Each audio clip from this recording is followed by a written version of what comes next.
আজ আমরা গেলাম আমার বান্ধবীর মা বাবার অ্যানিভার্সারিতে।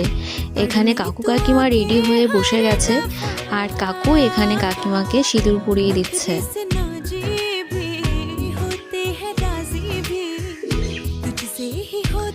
তারপর চলছে কেক কাটিং পর্ব। কাকিমা তো খুবই লজ্জা পাচ্ছে।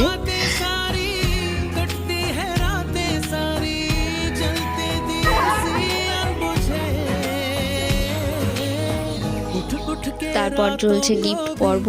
কাকু কাকিমাকে কাকুর তরফ থেকে গিফট দিচ্ছে।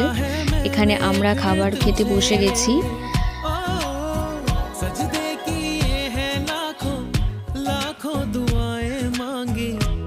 তারপর দুষ্টুকে আমরা এরকম একটা সারপ্রাইজ দিলাম ওর বার্থডে বলে। রাত 12টার সময় আমরা এসব করলাম।